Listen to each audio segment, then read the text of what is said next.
বিধবা ভাতা, বার্ধক্য ভাতা, প্রতিবন্ধী ভাতা উপভোক্তাদের জন্য রয়েছে বিরাট বড় সুখবর। বিধবা ভাতা, বার্ধক্য ভাতা ও প্রতিবন্ধী ভাতা প্রকল্পের 1500 টাকা কবে থেকে দেওয়া শুরু হবে, কারা কারা এই টাকা পাবে, কারা কারা এই টাকা পাবে না। বিধবা ভাতা, বার্ধক্য ভাতা, প্রতিবন্ধী ভাতা এই মুহূর্তে স্ট্যাটাস চেক করলে কি দেখাচ্ছে? আজ জুলাই মাসের 5 তারিখ হয়ে গেল। তাহলে জুলাই মাসের কত তারিখ থেকে উপভোক্তাদের ব্যাংক অ্যাকাউন্টে টাকা দেবে, সমস্ত কিছু জানাবো আজকের এই ভিডিওটিতে এবং আপনাদেরকে প্রমাণ সমেত দেখাবো।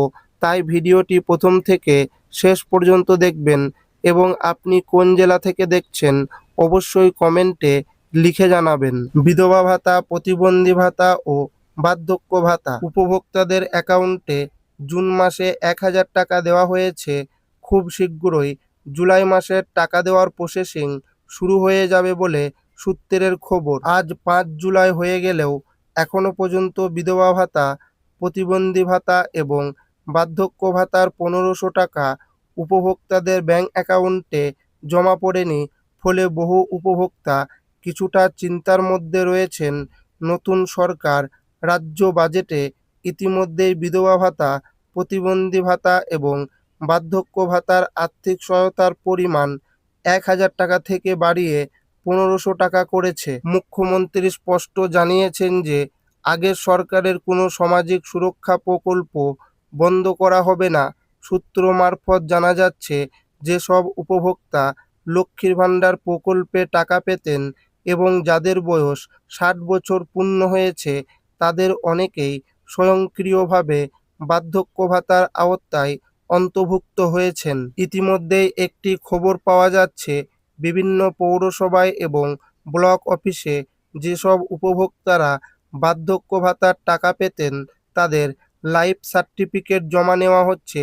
তবে যারা ইতিমধ্যে ফর্ম জমা করেছে, নতুনভাবে তাদেরকে লাইফ সার্টিফিকেট জমা দিতে হবে না। এই প্রকল্পগুলির জন্য নতুন ওয়েবসাইট তৈরি করা হয়েছে www.samarth.wb.gov.in। 15, 16, 17, 18 জুন রাজ্যের প্রতিটি জেলায় জনকল্যাণ শিবির ক্যাম্প হয়েছিল। সেখানে গিয়েও অনেকেই ফর্ম জমা দিয়েছিলেন। তাদের ফর্মগুলিকে ভেরিফিকেশন করা হচ্ছে এবং অনেকেরই ইতিমধ্যে ওয়েবসাইটে আপডেট আসা শুরু হয়েছে। খুব শীঘ্রই আবার জনকল্যাণ শিবির ক্যাম্প চালু হবে। সেখানে গিয়েও যারা এখনও ফর্ম জমা করতে পারেনি তারা আবেদনপত্র জমা করতে পারবে। জুন মাসে উপভোক্তাদের ব্যাংক অ্যাকাউন্টে 1000 টাকা করে দেওয়া হয়েছে। রাজ্য বাজেটে এই প্রকল্পগুলির 500 টাকা বাড়ানো হয়েছে। যারা ইতিমধ্যেই টাকা পেয়ে আসছিলেন তাদের যাচাই বাছাই শুরু হয়েছে।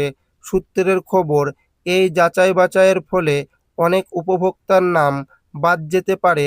সূত্রের খবর, এই জুলাই মাসের শেষের দিকে এই প্রকল্পগুলির 1500 টাকা দেওয়া শুরু হবে। যাদের এসআইআরে ভোটার লিস্টে থেকে নাম বাদ গেছে তাদের টাকা দেওয়া হবে না।